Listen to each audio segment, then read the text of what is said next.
weird.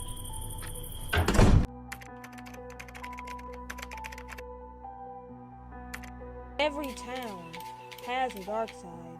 Some are more well known than others. Some even shock the whole nation with its gruesome contents. Here's 5 cold cases that have been baffling towns for years. Number 5. Lynette Krentel was 49 years old and lived in Lacombe, Louisiana, with her husband Steve, who was the fire chief. Her life seemed typical and ordinary to the people of society, but something sinister was brewing. On Friday, July 14th, 2017, Lynette made her husband Steve lunch before he went to work. Once he left at 7:45 a.m., Lynette drove to McDonald's to get breakfast. She arrived home back at 9:11 a.m. Almost an hour later, she called her local Kmart to refill a prescription.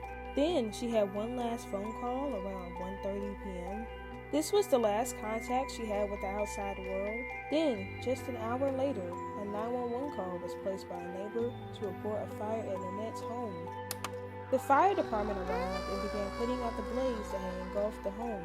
They began searching for Lynette and eventually found her laying on her bedroom floor, face up, burned beyond recognition. Investigators quickly realized that the fire had been set intentionally.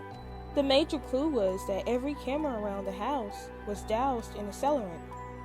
The case was initially a suicide, but after finding a bullet wound above her right temple and the lack of soot in her lungs, it was clear that this was a homicide. Investigators looked into Lynette's email and discovered one she sent to her father in June. The email contained an image of an unknown individual on her property. Lynette told her father that this was the day I got out to get the mail and looked up and this man was walking towards me. He just looked so creepy. Lynette also expressed that she felt like she was being followed. Investigators also discovered that Steve and Lynette were having marital problems. Following Steve's affair, Steve says they worked it out, but Lynette's family said the opposite and said that she wanted out of the relationship. But it wasn't just her cheating husband who made her unhappy. It was also Steve's brother, Brian. Lynette told her father Brian threatened to burn the house down in 2011. Although all of this is known, Lynette's case is still unsolved. Number 4. Sherry Lynn Alford was a 16-year-old student at Washita Parish High School in Monroe, Louisiana. On the night of February 1st, 1982, Sherry had been at her boyfriend's home in the Town and Country subdivision. Sherry left his residence traveling on Bon Air Drive to Louisiana Highway 139.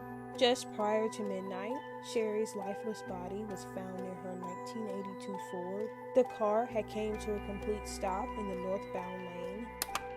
The police arrived immediately, as well as investigators. The investigation indicates Sherry had been shot twice with a handgun. The initial shot was done before the car came to a stop. The first shot shattered the driver's side window and struck Sherry on her left wrist. Another bullet then struck Sherry in the lower left lip. The watch on her left wrist stopped at 11:57 p.m. Where the car was found had an automatic shell casing. It's believed that Sherry was fleeing from the suspect when the final shot was fired. Sadly, this last shot struck her in the head. The suspect is believed to have been standing in or near the middle of the road. Even with all the information from the police, Sherry's case has never been solved. Number 3. 23-year-old Monica Pritchett Rollins had 2 sons, 6-year-old Dalton and 2-year-old Aaron, and was awaiting the arrival of her 3rd son in just a few more weeks. Monica and the boys had moved into their Sugar Hill Road home mid to late 2001 after divorcing her high school sweetheart. On a Friday, September 13th, Monica's father, Donald, had anxiously awaited for his daughter and grandkids. They had plans for that evening, and Donald had a gift. That evening was filled with laughter, horseback riding, playing, dinner, and some chatting before the 3 left, heading back home at 8:30 p.m. They planned to return the weekend. However, the weekend passed and no word from Monica. Concerned, a relative decided to go check and make sure everything was okay. When they arrived on September 16, 2002, nothing could prepare them for this gruesome discovery. Monica and Dalton had been murdered. Monica had stab wounds that made her go into labor, and her unborn child was partially delivered and deceased. Aaron, however, was fine and alive inside the home. The ex-husband, Jeremy Rowlands, was told the details of his ex-wife and oldest child's murder. He was devastated, but he was ruled out as a suspect because of his cooperation. DNA evidence has been collected, but not much info about the murder has been released, but they do have a suspect. Number 2.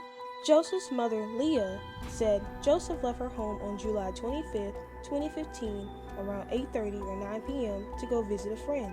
She stated that Joseph liked to walk when something was bothering him. The only info his mother has leading up to his murder is what she'd been told from his friends. Joseph, his friend, and the friend's girlfriend had been all drinking at Rogers Lounge in Selma. In the early mornings of July 26, the group headed back to Joseph's friend's house. On the way there, Joseph fell asleep in the car. While Joseph was asleep, the couple got into an argument and the girlfriend exited the vehicle at Gabe's store. Just before they arrived at the friend's house, he asked where the girlfriend was. He didn't like that she was walking alone, so he exited the vehicle and went to search for her. Around 2:30 a.m. on July 26, Joseph's body was found by another motorist on Alabama Highway 14 West, and half a mile from the friend's house. Alabama state troopers believe because under the influence of alcohol, he may have slept on the highway and got ran over. Today, the motorist responsible has never came forward, and Alabama state troopers have been unable to identify a suspect vehicle. Number 1. The morning of July 20th, 2020, Grant Solomon had met up with his father, Aaron, at a baseball training facility. This was the first time Grant had been alone with his father in 2 years.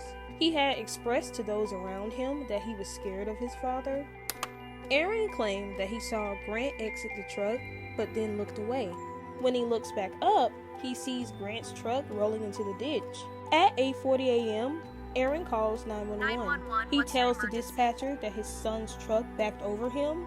It's rolled over him and drug him into the ditch, and it's on top of him. He also tells the dispatcher that his son is not alert, he's out and he's trapped. He says that he has 3 guys here and he's trapped underneath the truck. Interestingly, during the 911 call, he mentioned 3 guys, but once police arrived at the scene, there was no witnesses found or identified. Aaron is the only known witness, but what he told the police was much different from what the crime scene reveals. The surrounding grass was not disturbed, and there was no tire tracks in the grass or concrete. Grant's glasses, which he couldn't see without, were found on the sidewalk. It was also revealed that the weight of the truck was not on Grant. The truck was on him, but not pinning him to the ground. Grant also sustained 2 injuries, a blow to his jaw and a fatal blow to the back of his head. The police also seen that Grant's truck was in park, despite Aaron saying otherwise. And lastly, a baseball bat was missing from Grant's car. Aaron denied forensic testing in Grant's car. Unfortunately, Grant was pronounced dead at the hospital. But even knowing that his son had died, Aaron denied an autopsy and organ donation. Even with all this sketchy evidence, the case is still unsolved. See you next time.